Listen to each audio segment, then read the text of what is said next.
Assalamualaikum warahmatullahi wabarakatuh. Selamat siang dan salam pramuka. Teman-teman di rumah apa kabar? Semoga baik semua ya. Dan perkenalkan saya Kak Ina Sania yang akan memandu sesi talkshow kali ini. Nah, di sesi talkshow kali ini kita akan membahas hal-hal yang menarik dan seru nih pastinya. Oleh karena itu, teman-teman di rumah wajib banget tonton video talkshow ini sampai akhir ya. Dan jangan pada di skip biar gak nyesel. Nah, senang sekali di sini kakak gak cuma sendirian, tapi akan ada 3 narasumber yang benar-benar luar biasa yang sudah hadir di sini.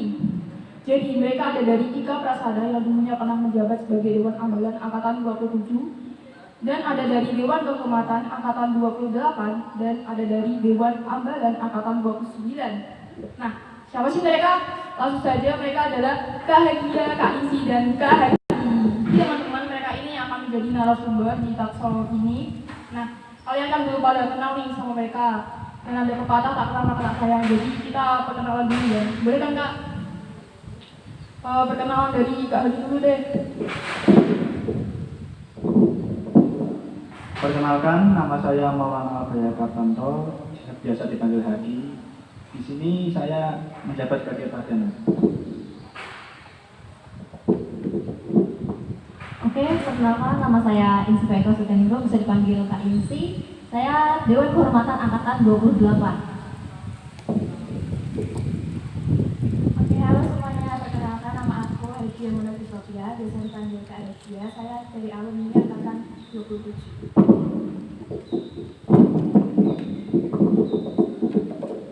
Oke, makasih pada Kak Haji, Kak Insi, dan Kak Hagia yang udah perkenalan.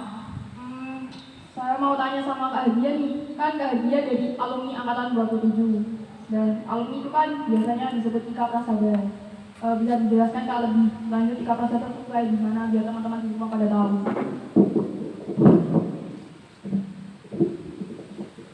Oke, ini secara singkat aja, secara umum. Nah, Ika Prasada itu adalah singkatan, yaitu Ikatan Alumni Semada, yang maknanya singkat sama Ika Prasada. Nah, Ika Prasada ini biasanya tuh alumninya tuh alumni pramuka.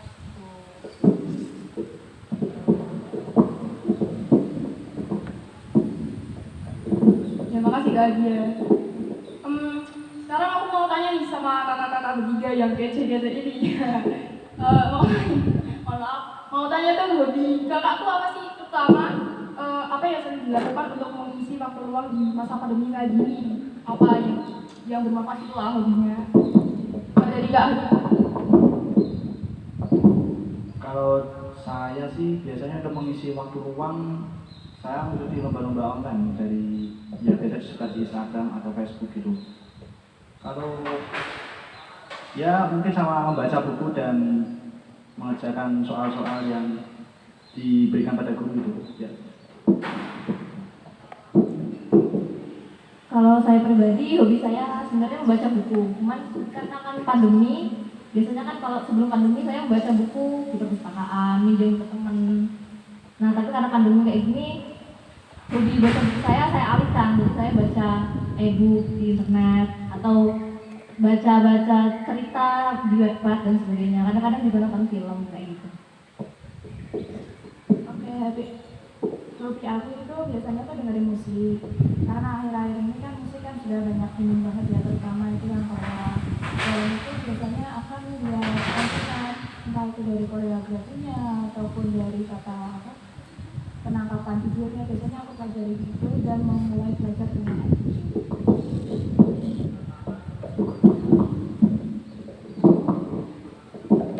Wah, hobinya pada bermanfaat sekali ya. Kalau saya sih rebahan di rumah terus, rebahan. Pasti teman-teman ya nggak tahu. Udah lanjut, aku mau tanya sama kak siapa dulu ya? Kak Isi dulu deh. Menurut pandangan kakak, pramuka itu kayak gimana gitu? Dan kenapa sih kok suka banget sama pramuka gitu? Tolong dijelaskan ya. Oke, menurut aku pramuka itu kompleks. Jadi pramuka itu kayak mencakup banyak hal. Kadang-kadang tuh ada hal-hal yang tidak kamu temukan selain di pramuka. Nah, makanya itu saya jadi penasaran dan memang senang banget ikut pramuka karena itu kompleks. Dia benar-benar kamu diajarkan berorganisasi, intelektualmu juga diasah, spiritual dan sebagainya, karakter. Jadinya emang kompleks sekali dan itu benar-benar bermanfaat dan benar-benar menyenangkan.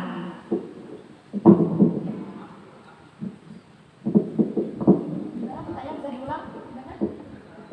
Kenapa menurut kakak pandangan pramuka itu gimana dan kenapa kok suka pramuka? Ya ini sedikit cerita banget ya. Ya mungkin ini ya.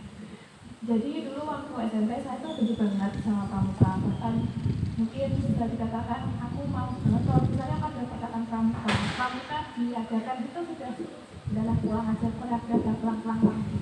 Nah waktu SMA dibilang itu sama kakak saya juga. Jadi itu pramuka tuh beda gitu sama SMP. Itu kan lebih ke tegas. Kalau SMA itu lebih ke enjoy. Seperti sekali aja dijelasin. Terus sampai nanti buku seru kok. Dan ternyata aku coba seru gitu. Oh kayak gitu. Oh jadi ini udah kayak SMP dulu kan banyak banget ya seperti kayak KBB ataupun tali temali itu kan benar-benar tegas banget. Tapi kalau di SMA itu kan lebih ke penerapan, lebih ke enjoy gitu kayak gimana. Terus juga pernah ikut teman juga dulu pernah ikut. Ayo ikut kamu kan udah sekali terus kita aja sampai sekarang.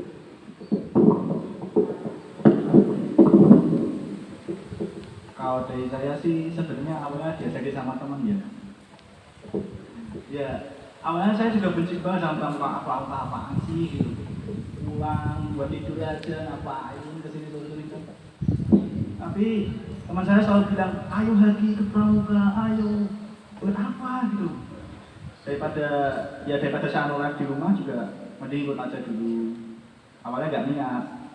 Ternyata enak juga sih. Nyaman aja gitu. Kalau udah nyaman, nanti semua materi juga masuk kok. Gampang. Wah ini jawaban Kak Hadi sama Kak Hadia jadi motivasi banget. Dulunya yang nggak suka sama pramuka tapi waktu SMA dicoba itu jadi ketagihan gitu. Nah buat teman-teman di rumah yang pengen jadi cabar, ayo langsung aja gas.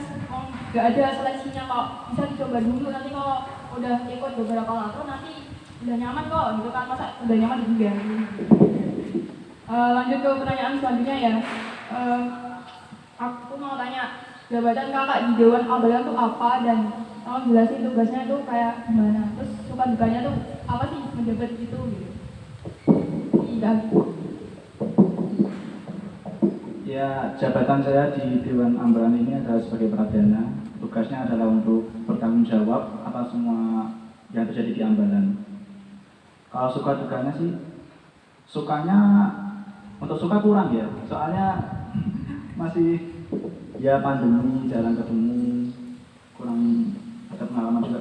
Kalau dukanya sih banyak tuntutan, kayak banyak masalah itu harus selesaikan ke saya gitu. Padahal kan itu tugasnya mereka, kenapa jadi saya? Oke, kalau saya saat menjabat jadi Dewan Ambalan Angkatan 28, saya menjabat sebagai pemangku adat. Nah, pemangku adat itu tugasnya yang pertama jelas menjaga adat Ambalan. Yang kedua yaitu mengatasi permasalahan internal, permasalahan antar anggota. Jadi dukanya yaitu karena tugas saya mengatasi permasalahan antar anggota, saya tuh harus bersikap netral. Saya adalah orang yang gak boleh emosional, jadi saya gak bisa menunjukkan emosi saya. Kadang-kadang sebenarnya saya marah, cuman kan saya harus mengatasi mereka, jadi gimana jadi gitu. Dukanya sih itu. Oke, selanjutnya ke aku itu dulu dulu itu jurang atau juru uang. Ya kalau kalian tahu pasti kan masalah perduitan lah pokoknya gitu tentang ekonomi di pramuka gitu. Jadi kalau misalnya ada keuangan masuk atau keluar itu tanggung jawabnya juga jurang gitu.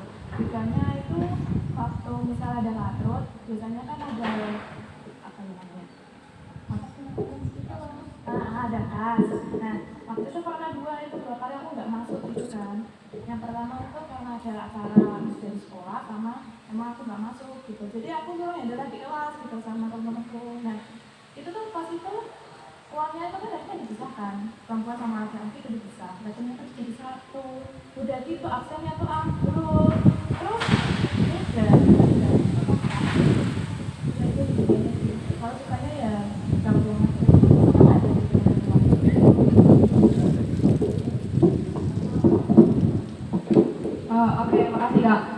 sebelum lanjut, aku izin melepas boni ya. Tadi lupa kalau udah duduk sebenarnya boninya harus dilepas. Maaf ya teman-teman. Aku mau tanya lagi, apakah sebenarnya kakak itu tuh ekspektasi gak dijadiin jabatan itu? Monggo. Kalau saya enggak sih. Ya bisa dilihat sendiri dari kepribadian saya yang kayak gini yang kurang. Tapi kok saya bisa jadi pelajaran juga saya kaget gitu. Apa yang dilihat dari teman-teman saya, saya bisa jadi pelajaran yang bertanggung jawab atas semuanya gitu. Tapi ya nanti ya saya lakukan aja dulu, saya coba-coba nanti saya pasti bisa. Kalau saya nggak pernah mikir ya bakal jadi apa, maksudnya kayak saya pengen jadi ini, jadi ini. Jadi pas saya ditunjuk jadi pemangku adat ya emang ya biasa aja juga sih. Jadi emang karena nggak punya ekspektasi apa-apa, jadi saat jadi pemangku adat ya udah jalan aja kayak gitu. Kalau aku dulu tuh pengennya tuh dari TK atau enggak biasa karena apa ya pengen aja gitu, suka gitu sama acara-acara gitu, aku pengen ikut aja terus. Tapi pas ditunjuk, pas pengumuman itu jadinya jadi uang, jadinya bukan uang lagi ya, oke.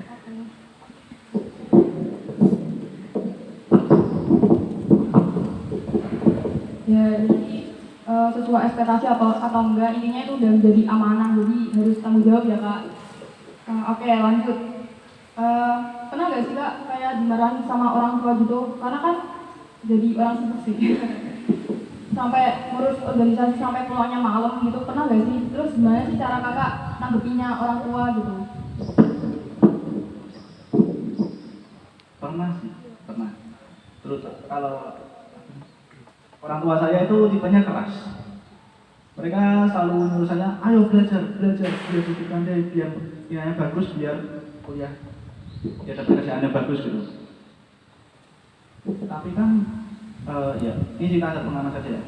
Waktu itu saya ada proker di sini. Pulang sampai jam 10, jam 11-an. Ya sebenarnya malam lah, masa pagi. Ya. Terus sampai rumah itu nggak dibukain pintu, dikatain apa dulu gini, turunin sekolah. Ya Allah.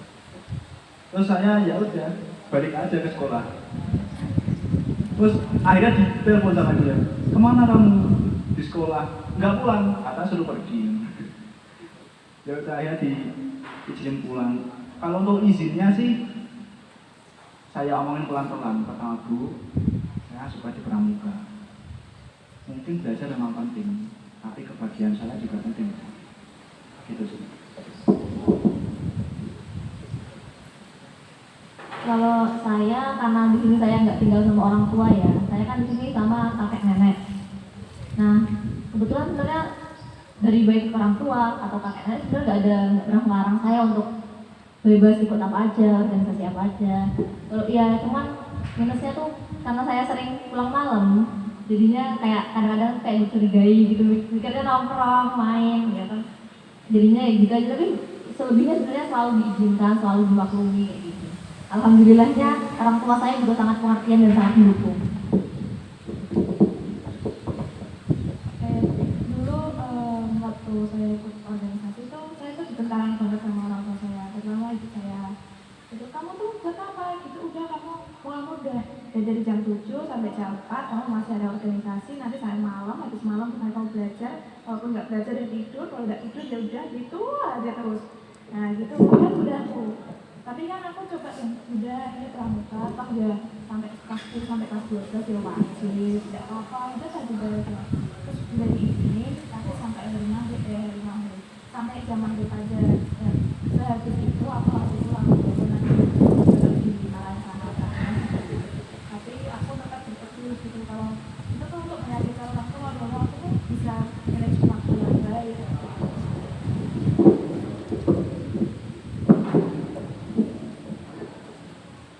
Oke, lanjut ya.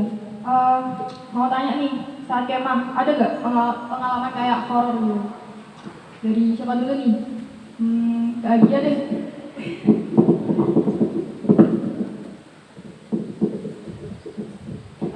Dari aku sih, aku nggak suka cerita horor ya. Jadi kalau misalnya ada teman yang cerita horor, aku mesti pergi. Entah itu bisa nggak, aku pergi ke ini atau ke mana gitu ya. Tapi nggak dengar dari horor begitu. Tapi kalau dari dengar cerita dari setan gitu kan, itu ada pernah. Waktu itu waktu waktu kegiatan BBDA, aku jadi pesertanya gitu. Kan itu ada jurit malam. Nah itu tuh ada, mungkin kan ada sensasi-sensasi yang dipaksakan gitu kan ya. Nah di situ tuh ada bilang di kamar mandi yang sama itu kelas 12 kan. Itu bilang, loh kak itu kak kamu di situ ya? Tadi aku lihat di situ kok. Ternyata enggak kok dia itu enggak di situ. Itu enggak ada, itu enggak ada yang jaga, malah yang ada jaga cuma di kelas 11 sama kelas 10 gitu. Nah terus yang kelas 12 apa? Ya enggak ada ya udah. Terus ya udah gitu aja. Kalau saya secara pribadi mengalami hal horor itu nggak pernah. Dan malah justru kalau kegiatan-kegiatan apalagi sampai malam itu, saya malah justru saat kegiatan tuh jadi berani gitu. Padahal kalau di rumah aja mau kamar mandi malam-malam aja was-was gitu ya. Tapi kalau pas kegiatan, lah saya tuh malah jadi berani. Saya malah pernah itu, apalagi kalau pas jadi panitia. Jadi misal kegiatan malam, pernah dulu kegiatan PPAA, itu kan dia kemah, nginep malam. Nah saya tuh malah justru berani, bener-bener keliling orang sekolah dari kelas 10 sampai kelas 12 sendirian. Dan saya merasa biasa aja. Justru saat kegiatan tuh saya jadi berani, bukannya ngalami hal horor. Justru malah hal horor tuh terjadi saat saya di rumah. Kayak cuma ke kamar mandi aja saya was-was, mau ke depan aja takut gitu. Padahal tapi sebaliknya saat kegiatan saya justru sangat berani, malah pengen kesana coba sana ada orang nggak kayak gitu. Kalau dari saya sendiri sih nggak ada ya. Tapi kalau dari teman-teman saya banyak. Oh ya, waktu itu saya waktu perkemahan pelantikan bandara itu pernah diceritain bahwa di situ ada sesuatu, ada gini. Saya nggak terlalu percaya sih. Karena mungkin itu efek capek atau efek apa. Oh iya, gini, saya orangnya logis banget ya. Kalau ada merasa merinding atau apa, daripada saya mikir setan, saya merasa mikir kalau itu kedinginan aja. Nggak ada itu apa itu setan itu. Oke, lanjut. Ini nih, gimana tips and trick untuk teman-teman di rumah yang mau ikut Gantara, tapi orangnya itu udah ikut organisasi lain selain pramuka gitu loh, dan dianya sulit untuk membagi waktunya. Nah, menurut kakak, enaknya gimana caranya? Dari siapa? Kak Isi? Tips and trick untuk membagi waktu kalau memiliki organisasi lebih dari satu ya. Kebetulan saya juga mengikuti organisasi lebih dari satu ya, nggak hanya pramuka. Nah, jadi ini pengalaman aja ya. Jadi untuk tips and triknya yang pertama, bikin skala prioritas. Bikin prioritas dulu, organisasi mana yang kamu prioritaskan. Kemudian yang kedua, manajemen waktu yang jelas pasti. Jadi misalnya nih ada dua kegiatan di dua organisasi di waktu bersamaan, misal. Nah itu kamu harus bikin skala prioritas. Jadi kamu lebih dibutuhkan di kegiatan yang mana, kamu lebih dibutuhkan di organisasi yang mana. Terus waktu kegiatan itu lebih mepet yang mana. Nah seperti itu. Jadi kamu harus bisa menyusun strategi. Kamu harus di sini dulu atau di sana dulu. Ya tapi kalian juga karena sudah memilih ikut dua organisasi atau lebih, kalian harus tetap bertanggung jawab terhadap organisasi tersebut. Walaupun misal kalian lebih memprioritaskan organisasi A, bukan berarti kalian meninggalkan organisasi B. Jadi harus tetap seimbang dan sesuai skala prioritas dan tetap manajemen waktu yang pasti.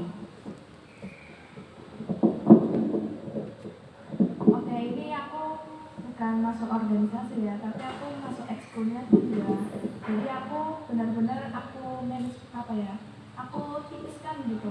Misal kalau di sekolah kan bolehnya kan minimal 2 kan, minimal 1. Nah itu kan aku pramuka itu wajib, tidak pasti kan. Dan yang satu lagi itu saran dari orang tua gitu. Jadi ya kamu ikut ekskul EC gitu. Karena dulu aku emang diwajibkan untuk EC gitu. Jadi udah.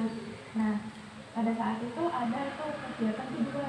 Yang satu tuh P3L, yang satunya tuh EC mengajar gitu. Yang waktu EC mengajar itu yang anak-anak yang angkatan ini kan pada ikut semua P3P, jadinya tinggal separuh gitu kan. Aku mau ikut P3L juga nggak bisa karena aku di EC mengajar itu aku jadi sekretaris, jadi mau nggak mau jadi aku harus benar-benar bagi waktu. Gimana caranya untuk bagi waktu? Nah pas itu karena hari pertamanya itu di mana? Ruangan nih. Nah itu kan hari pertama juga itu ada EC, jadi aku ikut EC-nya dulu. Nah itu tuh malamnya, kalau nggak sorenya tuh aku langsung berangkat ke ruangan untuk mengikuti P3L selanjutnya.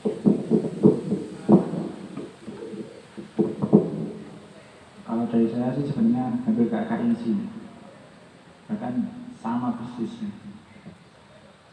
Ya, ulang lagi aja ya. Time management yang penting.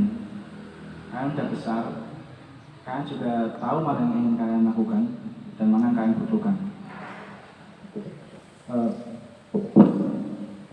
Prioritaskan ya kalian.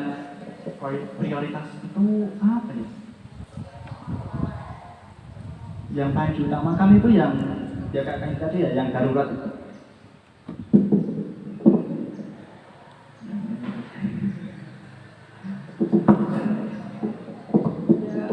Jadi intinya gini ya, kalau misal udah masuk organisasi, misal ikut dua, jadi mau nggak mau harus sudah siap gitu loh sebelum masuk ke organisasinya, harus siap kan ambil resiko. Jadi gimana pun kalau misal sama-sama di organisasinya ada kegiatan sama-sama penting, nah itu gimana ya, harus pintar-pintar mengambil tindakan lah yang lebih penting gimana, atau enggak nanti bisa bagi waktu dulu yang lebih penting nanti diutamakan dulu, nanti habis itu bisa izin gitu, terus langsung ke bisa aja. Lanjut, gimana cara kakak-kakak membagi waktu antara pramuka sama tugas sekolah? Tadi kan membagi waktu antara organisasi ke organisasi lain, kalau ini tugas sekolah itu gimana? Dan pernah nggak kayak sampai deadline-nya udah habis gitu? Kalau dari saya nggak pernah ketakaran sih. Iya, nggak tahu kenapa, tapi nggak pernah ketakaran aja. Jadi, ya nggak bisa jawab karena nggak pernah ketakaran. Kalau untuk tugas ya, jadi kan sebenarnya organisasi dan tugas kan dua hal yang berbeda. Dan ya kamu harus melakukan dua hal itu tanpa mencampur adukannya. Jadi ya yang penting tuh time management.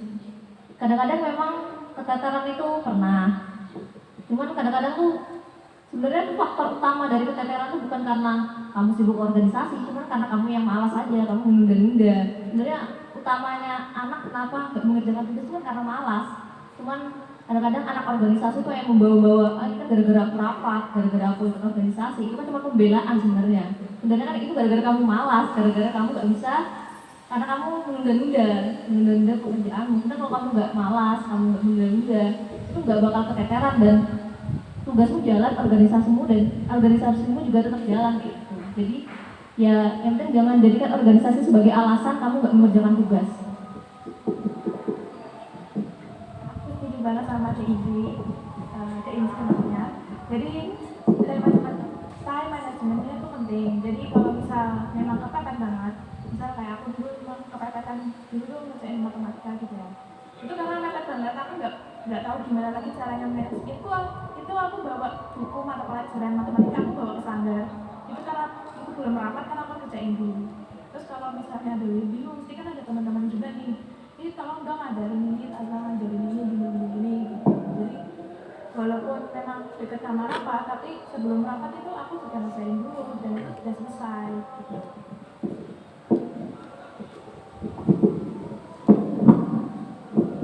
Jadi intinya kembali lagi ke diri sendiri. Apa yang belum kesampaian selama jadi DA? Ini pertanyaan untuk Kak Media dan Kak Isi.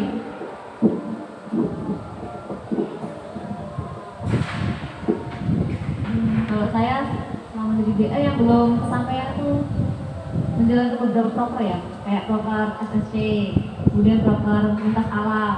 Nah itu karena kan itu dikarenakan pandemi ya, jadinya belum terlaksana dan tidak bisa terlaksana tahun ini. Jadinya saya sebagai DA yang merasa sedikit kayak kecewa, terus kayak kurang puas gitu.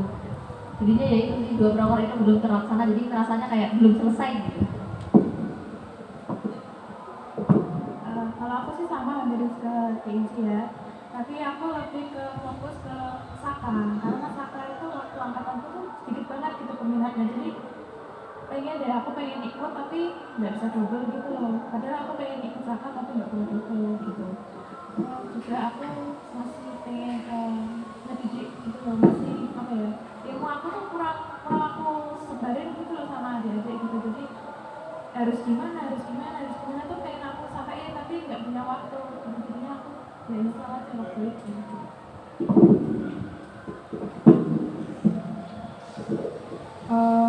Ini sama pertanyaannya untuk Kak Haja dan Mbak Nisi. Hal apa yang ingin dirubah kalau misal kembali lagi jadi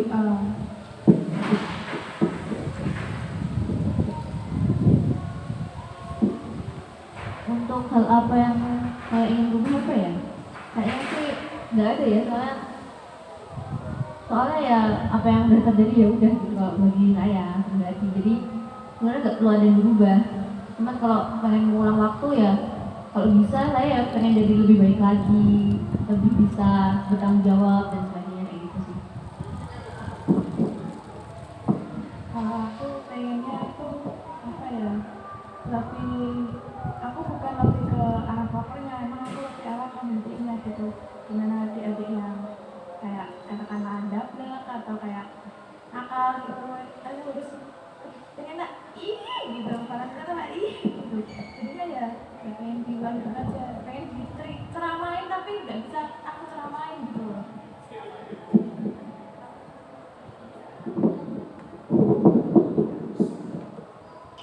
Oke, lanjut. Ini pertanyaan untuk semua. Apa sih perubahan diri dari kakak setelah aktif ikut pramuka?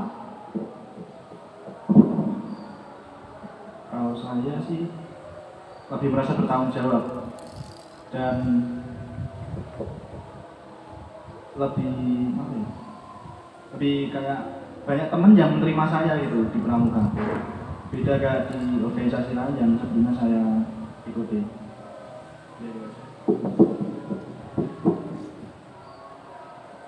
Saya juga hampir sama sih kayak Kak Haki, jadi kayak lebih banyak teman dan saya tuh jadi lebih banyak percaya dan mengandalkan teman. Karena dulu tuh dari kecil saya tuh selalu merasa kalau mau semua beres sempurna ya ngelakuin sendiri aja. Soalnya kalau ngajak teman atau kerja kelompok lah istilahnya tuh pasti tuh kacau. Kalau enggak ya pasti nanti ujung-ujungnya aku kerjain sendiri kayak gitu. Cuman karena ikut organisasi pramuka di Semada, Deta-Deti ini, saya entah kenapa berubah semua pikiran saya. Saya mikir enak ya bisa mengandalkan teman, saya percaya teman, saya bisa minta tolong teman, ini tolong ini, dan saya benar-benar percaya kalau dia bisa kayak gitu sih. Perubahan yang nyata dalam pikiran saya itu saya jadi bisa percaya dan mengandalkan teman. Soalnya dari dulu saya selalu berpikir kalau bekerja sama tuh hal yang nggak mungkin gitu. Ya di antara tiga ini hampir sama ya, pasti kerjasama dan mencari teman itu pasti ada. Terus yang kedua, aku dulunya tuh pendiam gitu, jadi nggak banyak ngomong, jadi mungkin aku mulai speak up, mulai bicara depan orang, cerewet, itu mulai dari pramuka ini, pertama jadi cabar, terus jadi bandara, laksana, DA, itu aku udah mulai cerewet, bahkan dikatakan lagi ya, angkatan bawah itu galak.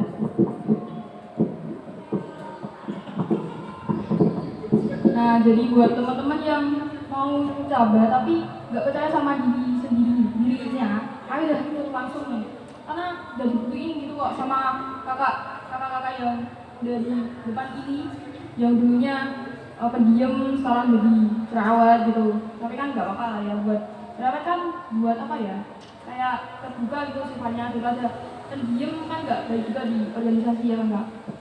Nah, ayo guys, ikut cabai, ayo kakaknya aku seru-seru banget loh guys. Yuk, langsung, maaf, lanjut ya.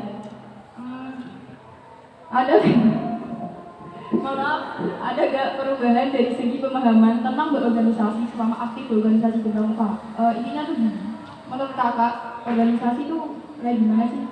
Gitu lah. Yang baik, organisasi yang baik itu kayak gimana?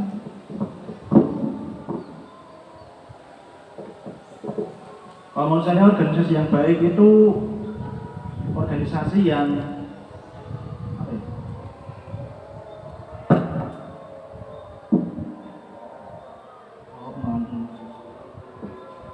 Kayak apa ya? Kalau diajak kerjasama itu bisa, kalau diajak sampai itu bisa, kalau diajak apa aja itu bisa itu. Ya walaupun ada beberapa yang pasif, tapi kalau pasif dan disuruh kerja itu mau, nggak apa-apa kalau misalnya. Menurut saya organisasi itu ya tadi soal gimana kamu mempercayakan sesuatu hal dengan teman kayak gitu. Jadi bekerja sama, intinya organisasi itu adalah bekerja sama. Jadi kamu percaya teman mempercayakan kamu melaksanakan tugas, teman mengerjakan tugas yang lain, jadi saling membantu, saling melengkapi, bahu membahu. Nah itu menurut saya itulah organisasi kayak gitu. Dulu waktu karena SMP aku karena sudah tahu ya aku benci pramuka, terus juga aku nggak ikut organisasi lain seperti OSIS ataupun yang PMR waktu SMP. Waktu SMA organisasi yang paling tetap itu memang pramuka, jadi mengerti gitu loh. Oh berarti kayak gini ya organisasi, oh berarti kayak gini ya, oh beda banget sama yang dikatain orang-orang yang harus ruwet lah, yang harus cepat online lah, yang harus itulah dan sebagainya. Tapi pas waktu terjun langsung beda banget gitu, kayak diajak santai, diajak serius, rapat, kalau mau diajak pergi, ayo gunung, oke gas, ayo lanjut gitu. Ya udah tidak ada, jadi ya senang aja.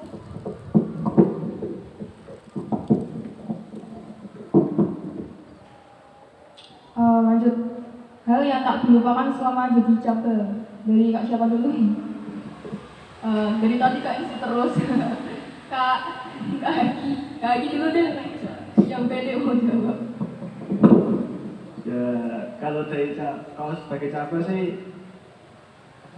pengalaman tak dilupakan saat P3B itu waktu itu ada satu orang teman saya celananya kebakar. Iya, seperti namanya ini nggak apa? Anti sensor nggak? jangan, kasihan orangnya di sini. Terus sama satu lagi, saya jadi tahu kalau teman saya itu ada yang bisa, dalam tanda kutip bisa melihat hal yang tidak bisa kita lihat lah gitu. Ya mungkin itu saja. Rasanya sama ya. Kalau kita ngomongin cabai itu pasti yang keinget tuh P3B. Soalnya kapan lagi gitu kita kemah di pantai bareng teman-teman. Terus kegiatannya banyak, capeknya, serunya, dan sebagainya. Jadi emang paling mengesankan tuh P3B, gimana kamu benar-benar bersama-sama teman saling mengenal. Apalagi kita benar-benar baru tahu, ternyata dia anaknya gitu ya, ternyata dia anaknya gitu. Dia tuh ternyata lilian ya, ternyata dia tuh gini ya, gitu. Ternyata dia tuh jorok kayak gitu. Jadi seru banget sih pas P3B itu. Waktu yang nggak dilupakan tak terlupakan itu ada dua, sebelum P3B sama pas P3B gitu. Kalau P3B sudah tahu dan ceritain sama ini lah, kurang lebihnya seperti itu. Cuman tambah satu, aku sukanya pantukan waktu malam, jadinya ya kalau ada materi ya gini aja gitu. Terus yang sebelum P3B itu kan waktu itu hari Minggu ya, Minggu tuh diajak gitu, jadi ayo ikut, karena aku hari Minggu tuh jelas tidak boleh sama orang tua gitu kan, karena protektif gitu. Dan udah lah sebelum ada gitu, coba dulu, terus diizinin, terus keluar tuh CID kan, jalan-jalan, beli es krim, lihat ular, terus jajan gitu kan ya. Terus makannya tuh di sana di alun-alun gitu, jadi bundel gitu kan, nyanyi bareng-bareng, terus bikin vlog juga. Terus ini tolong nanti buat vlog ya, nanti buat kenang-kenangan gitu.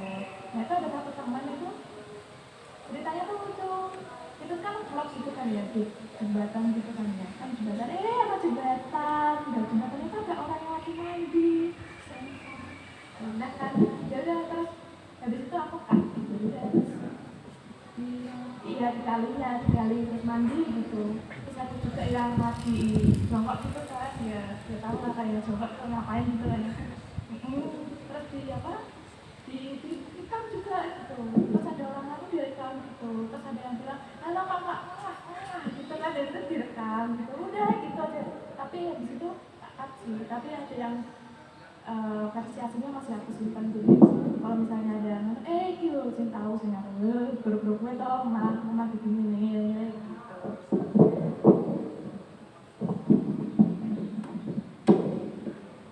Tadi kan hal yang tak dilupakan selama jadi caber. Sekarang hal yang tak dilupakan selama jadi DA. Ini pertanyaan terbahagia dan Kak Isi.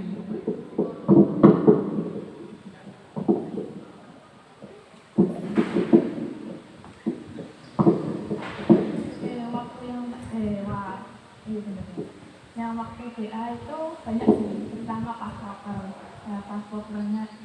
prokernya itu aku suka itu pas aku terjun langsung gitu.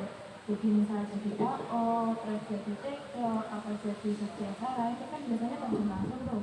Jadi aku suka gitu, pertama bisa interaksi sama dirinya gitu. Waktu TPAA itu kan kemah itu ya, jadi ketemu sama adik gitu. Jadi halo kak, ya, dan endingnya juga dapat sesuatu yang banyak gitu ya, banyak gitu. Terus waktu LA juga sama jalan, walaupun aku jalannya terakhir gara-gara nungguin adik-adiknya yang dapet-dapet gitu, tapi akhirnya ya juga memuaskan hasil. Terus juga pas PPDA ini yang paling benar-benar nggak aku lupain, karena aku benar-benar terjun, aku benar-benar kasih ilmu ke mereka gitu. Jadi tentang hal ini, tentang hal itu, apa yang jadi olah ataupun tugasnya, ataupun dari on time-nya, cara nulis waktunya, cara nulisnya itu benar-benar aku sampaikan gitu. Karena balik lagi itu memang aku ingin gitu. Jadi dan Kadina juga, aku pengen dong mau olahraga, jelas gak apa-apa, gue gak apa-apa, penting apa ya, tidak menyalahi adat di kita jadi lah gitu aja. Enggak, saya yang paling berkesan saat jadi DA ya. Sebenarnya selama jadi DA tuh rasanya semuanya berkesan ya. Capek-capeknya saat jadi panitia. Sebenarnya kalau dipikir tuh jadi panitia tuh sebenarnya capek banget dan merugikan diri sendiri sebenarnya. Cuman entah kenapa saya tuh menikmati itu, dan itu benar-benar menyenangkan dan rasanya tuh pengen diulang gitu. Walaupun capek, iya capek, pusing iya, terus rugi sebenarnya ya iya, rugi waktu, rugi tenaga, rugi pikiran. Cuman rasanya tuh kayak kalau proker udah jalan dan lancar dan berhasil tuh rasanya semuanya tuh terbayarkan gitu. Dan itu rasanya tuh benar-benar wah gitu banget. Di setiap jadi panitia proker, setelah proker selesai tuh rasanya tuh benar-benar kebanggaan dan kebahagiaan tersendiri. Jadinya emang jadi DA tuh dari awal sampai akhir menurut saya sih benar-benar hal yang luar biasa dan semuanya berkesan kayak gitu. Jadi kalau pengen berkesan itu harus bracket dahulu, bersenang kemudian. Jadi intinya semuanya harus disertai dengan perjuangan. Sekarang lanjut, proker yang paling berkesan apa dan kenapa? Jadi ini pertanyaan untuk Kak Isi dan Kak Dia.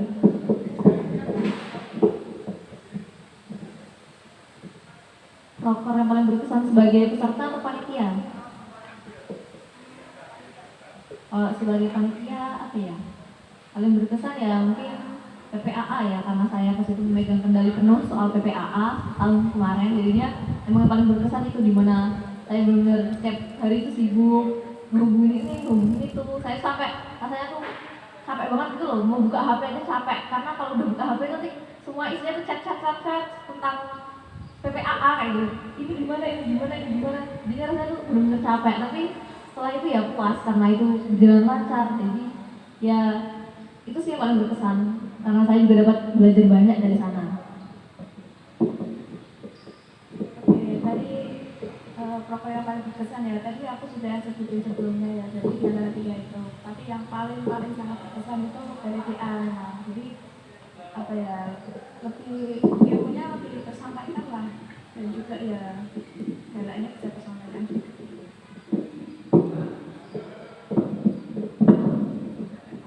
Oke, sekarang lanjut. Sekarang itu Kak, pesan buat teman-teman di rumah yang mau jadi bantara. Itu apa pesannya? Ini yang mau jadi bantara ya, yang mau. Tapi dia belum terjun jadi cabar.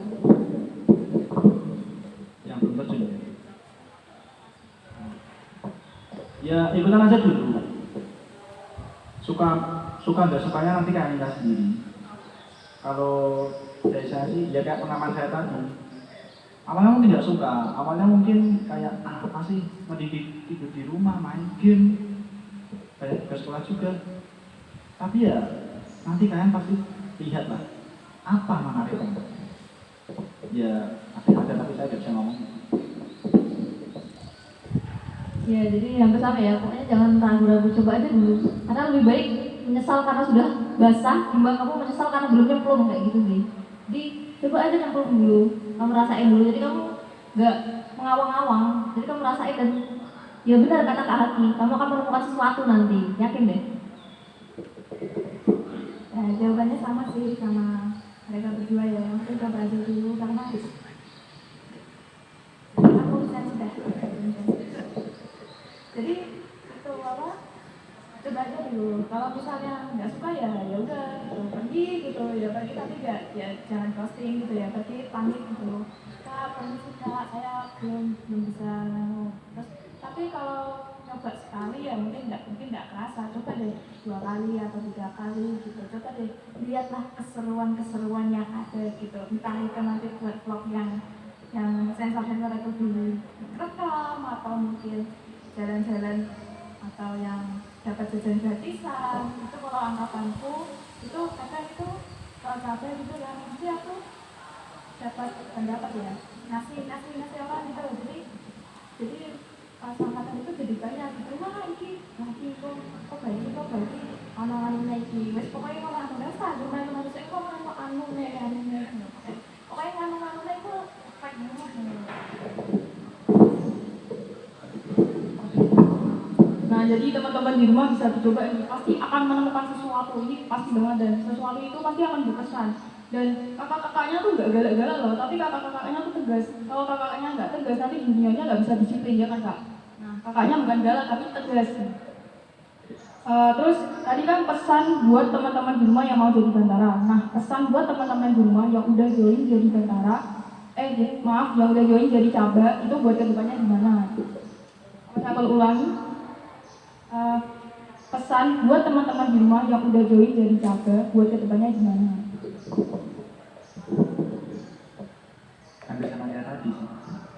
Lakuin aja dulu sampai menemukan hal menarik yang bikin kalian betah. Itu aja sih. Untuk yang udah jadi caba, ya segera putuskan komitmen ya. Komitmen kalian gimana terhadap ini pramuka. Jadi putuskan komitmen kalian, terus kan ya harus bertanggung jawab terhadap komitmen itu. Pokoknya ya lakuin aja karena kalian gak sendiri, kalian bareng-bareng gitu. Untuk yang jadi caba ya, kalau mungkin beda-beda ya, beda pendapat ya. Kalau aku lebih baik berangkat itu sudah sama, kalau pulang juga harus sama gitu. Masa kamu bilang satu kan nggak mungkin kan ya. Jadi benar-benar yakinin gitu. Kalau misalnya ada yang ragu, yakinin. Ayo, wes seru-seru. Waktu itu aku juga ya netting gitu kan, ya lah paling ngono sih. Tapi di semat-semati positif thinking gitu, kayak kok apik sing apik ambil tak apik kok tak kayak belajar kok tak kayak coklat nih. Pokoknya gimana caranya biar apa ya, biar kita jadi fokus bukan fokus ya, kayak positif thinking gitu. Jadi kayak gini. Terus untuk yang capek juga koordinasi sama orang tua gitu, karena orang tua itu juga berperan penting gitu. Misal kalau kalian ada kumpul-kumpul gitu kan, kalian tuh harus kasih tahu orang tua gitu, jangan nanti dikiranya main gitu. Karena banyak banget itu teman-teman aku, bukan teman-teman sih ya mungkin dari semuanya ya, mesti ada yang bilang itu kumpul tapi malah main gitu. Jadi koordinasi orang tua tuh penting banget gitu. Bahkan aku sama orang tua aku juga harus, bahkan kayak gini pun aku bilang orang tua gitu, udah aku pergi ke sekolah untuk acara ini nanti sampai sekitar jam 2-an, tapi aku kalau menurut telepon lagi nanti jam 4 ya, soalnya masih mulai gini gitu. Jadi benar-benar tahu gitu. Nanti kalau misalnya orang tua tahu, nanti depannya nanti bakal mudah gitu. Contohnya waktu P3B, sebelum P3B itu tentang balap gitu kan. Balap kan pada bingung nih, siapa yang jadi koordinator siapa, yang siapa, yang jadi desainnya siapa. Terus aku bilang sama orang tua aja, kamu juga ternyata kamu yang desain, nanti coba deh nanti aku bilangin gitu, bilang dapat harga yang murah. Karena apa? Koordinasi sama orang tua. Coba deh kalau aku misal ngomong sendiri sama, mesti ada yang nanti, mesti ada satunya tuh 100.000. Padahal kalau yang punya aku itu 100.000 itu bersama pembinanya waktu itu kan 14 orang dan cabarnya saya itu sekitar 60-an gitu, jadi banyak banget gitu. Jadi wah, jadi ada plusnya juga itu koordinasi sama orang tua.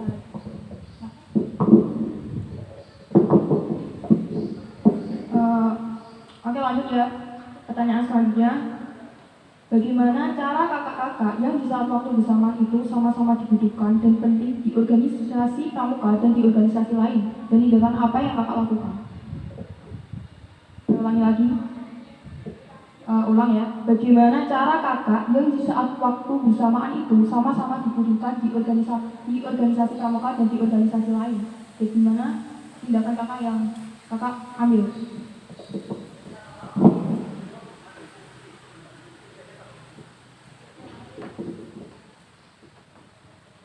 Kalau dari saya sih mending pilih salah satu aja tanpa perhitungan, karena saya dibutuhkan dan ya gimana saya dibutuhkan dan pasti akan ada dampaknya sendiri dan kita harus terima karena kita udah ya menjadi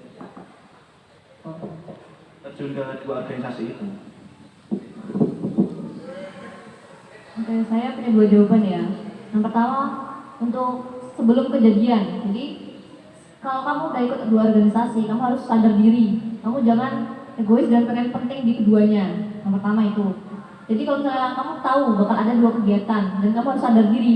Kalau kamu sudah dipilih penting di sini, ya kamu mengalah di satunya kayak gitu. Jadi untuk pencegahan nanti kamu bakal bingung harus pilih yang mana, timbang nanti bertabrakan dan kamu nggak bisa memilih. Jadi lebih baik emang dari sebelumnya kamu udah harus memutuskan salah satunya dulu. Yang paling penting yang mana, jadi kamu harus penting di mana. Tapi bukan berarti kamu nggak membantu di salah satunya seperti itu. Untuk kalau misalnya sudah kejadian, ya mau nggak mau, ya buat skala prioritas lagi. Kamu lebih dibutuhkan di mana, lebih dulu yang mana. Kemudian time management, kalau memang sudah benar-benar tidak bisa, ya mau nggak mau pilih salah satu. Cuman karena kesalahan kamu sendiri, karena sebelumnya kamu tidak memilih seperti itu. Kalau kamu memilihnya saat sudah kejadian, yang minusnya itu nanti akan ada satu kerugian di organisasi yang kamu tinggalkan seperti itu. Jadi lebih baik pilih sebelum kegiatan itu dilaksanakan, jauh-jauh hari kamu sudah harus memilih kamu akan berada di mana seperti itu. Jadi saat hari kejadian tidak ada yang dirugikan. oke, ini udah kejawab semua ya. Jadi dan itu pertanyaan itu sudah kejawab juga itu waktu pas pertanyaan sebelumnya. Jadi pas waktu 2 ekstra itu ya pramuka sama apa satunya EC. Nah itu jadi bagaimana cara manage-nya. Kalau misalnya depo kepepet itu memang harus pilih salah satu gitu. Walaupun nanti minusnya mungkin bakal digibahin atau bakal stamina kayak powernya di organisasi yang tinggalin itu nanti bakal menurun. Atau mungkin hanya hal yang lain itu benar-benar konsekuensi gitu. Jadi kalian harus benar-benar tahu lah apa itu konsekuensi yang harus kalian ambil gitu. Wah, jawabannya bagus-bagus banget nih. Ini ada pertanyaan lagi. Apa sih saran untuk membangkitkan jiwa pramuka di tengah pandemi kayak gini? Apa ini sarannya? Ayo. Jadi coba dulu. Kak Isi deh. Oke, membangkitkan semangat di saat pandemi ya. Apa ya? Yang pertama, kamu anggap aja pandemi ini kan langka ya. Karena maksudnya ini bakal dari sejarah hidupmu gitu. Kamu nantinya bakal kamu ceritain ke anak cucu dan sebagainya lah. Jadinya ya karena ini sejarah yang langka, jadi ya kalau bisa ya ukir dengan sebaik mungkin, dengan seindah mungkin seperti itu. Jadi jangan sampai pandemi itu nanti bakal jadi cerita buruk karena dulu aku gak bisa ngapa-ngapain pas pandemi. Jangan sampai kayak gitu, tapi justru kamu bakal punya cerita kayak gini. Di saat pandemi aku punya kegiatan gini-gini, online, kreatif dan sebagainya. Jadi harusnya saat sejarah-sejarah seperti ini kamu harusnya bisa mengembangkan sejarah baru yang justru menarik dan berbeda kayak gitu. Oke, ini tentang pramuka ya? Apa yang lain? Pramuka. Oke, kalau pramuka sih, kalau aku pribadi nggak ada sih. Nggak ada. Cuman, apa ya, kalau kamu sudah suka gitu, suka sama pramuka, walaupun sedikit pun, pasti kalian bakal keluar. Jadi, aku itu kan, aku kan di sana kan kuliah nih ya. Kuliah jadinya Racana, bukan ambalan tapi Racana. Oh, iya benar. Iya benar Racana. Maaf ya. Terus juga kan mau ikut enggak, tapi keinget gitu, wah bakalan apa, walaupun pandemi tapi coba. Nah ternyata jadi pramuka Racana itu seru, jadi ke pramuka lagi itu seru, wah walaupun pandemi tapi itu ada seru-serunya, walaupun sedikit setetes pun, tapi itu tetap ada gitu, bakal akan jadi cerita untuk teman-teman kalian ataupun anak-anak kalian. Misal kalau anak-anak kalian nggak suka pramuka, kamu pasti bilang gini, ya Iko aku tuh seneng ambek pramuka, mau sok kayak seneng bisin kan, itu kan bisa kita jadi cerita yang baik. Kalau dari saya sih yang penting niat ya. Niat untuk ikut pramuka ini apa? Niat jadi cabai itu apa?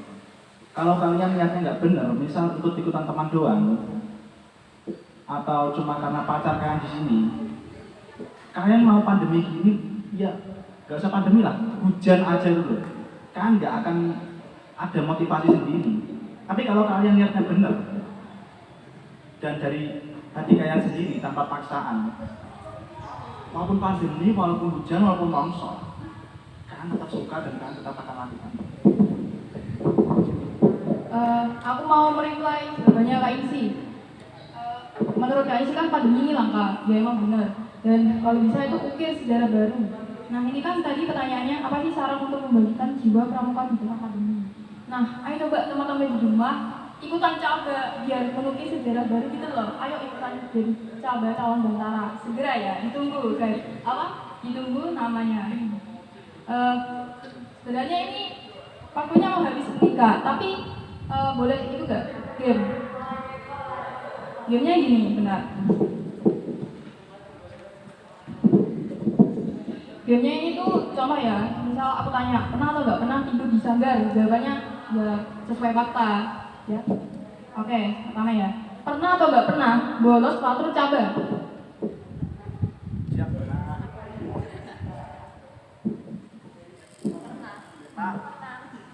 Oke, yang kedua, pernah atau gak pernah suka sama teman satu angkatan? Enggak. Masa? Kayaknya Kak Haki pernah nih cinlok. Gak lucu. Bukan, ini sensasi. Gak lucu. Lanjut ya. Pernah atau gak pernah pas dikasih materi malah ketiduran? Oh, jadi buat teman-teman di rumah jangan dicontoh, gak baik ini. Ya manusiawi. Aku juga begitu dulu. Pernah atau gak pernah sepatu PDH atau pantoffelnya rusak? Ya, apa ya guys? 2 minggu lalu soalnya fotonya. Pernah atau gak pernah gak mandi pas kemah? Kalau anak pramuka sih emang harusnya gak usah mandi sih. Soalnya pramuka kan gak takut kotor gitu. Enggak, Saya malas aja sih. Ya emang itu males. Pernah atau gak pernah bolos pas rapat grouping?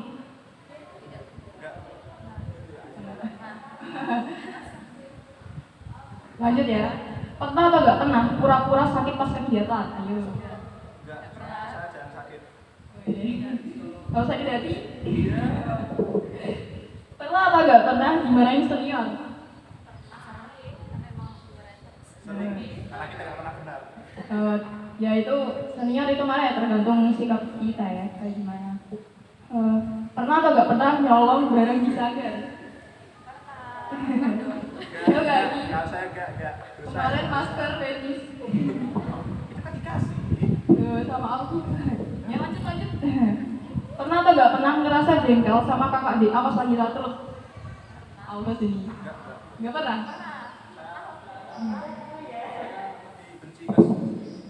Kalau saya itu mau benci ke orang, lebih benci ke sikapnya ya, bukan benci ke orangnya.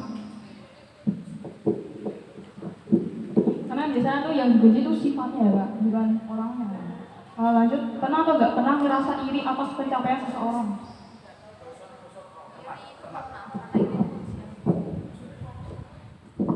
Iri itu pasti pernah, karena itu manusia dan itu hal wajar. Yang penting irinya tuh kamu nanti kamu bawa ke hal positif di diri kamu untuk jadikan motivasi. Gitu. Ya, jawaban saya juga sama kayak gitu. Lanjut, pernah atau nggak pernah ngerasa gila jabatan? Atau aku pengen jadi ini, aku harus pengen jadi itu, gitu. Pernah nggak? Ya tadi waktu saya pengen jadi jabat, kenapa saya jadi madara gitu. Kan termasuk gila jabatan juga kan? Iya gak sih? Iya. Jujur, anak pramuka harus jujur. Ini yang terakhir nih, pernah atau nggak pernah gibah di sanggar? Terutama gibah kakak DA, terus gibah, wah teman satu angkatan yang ganteng. Pernah. Oke, sebelum memasuki pertanyaan terakhir, aku mau minta tolong kasih satu kalimat untuk pramuka SMA Negeri 2 dan filosofinya apa gitu. Dari siapa dulu? Dari dari yang ini ya, dari yang muda terus ke sepuh gitu. Jadi kayak gitu.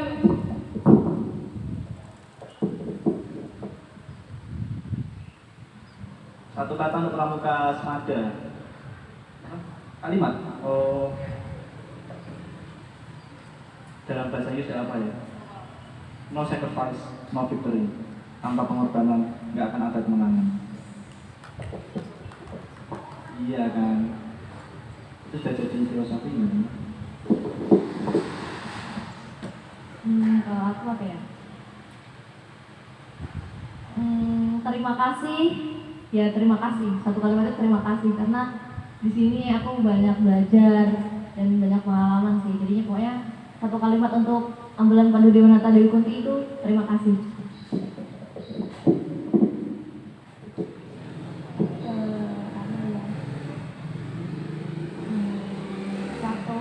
Satu kalimat, ya mungkin 2 kalimat sih. Ya nggak apa-apa ya.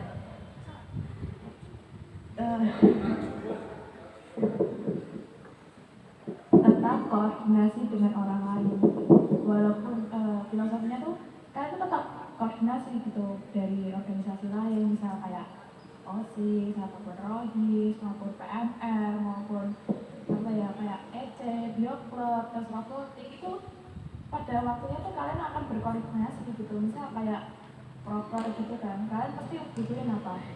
OSIS, ROHIS, Kasgatama, PMR atau enggak kalau ada yang sisi Inggris itu English Club ataupun yang sisi bio juga bio club atau sisi yang lain tuh pasti kalian harus ada gitu.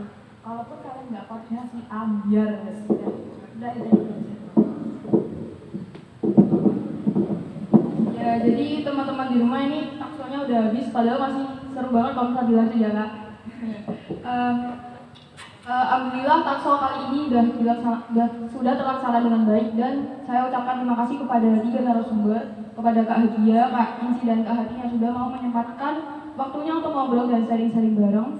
Dan terima kasih juga kepada teman-teman di rumah yang sudah antusias menonton video takso kali ini sampai berakhir.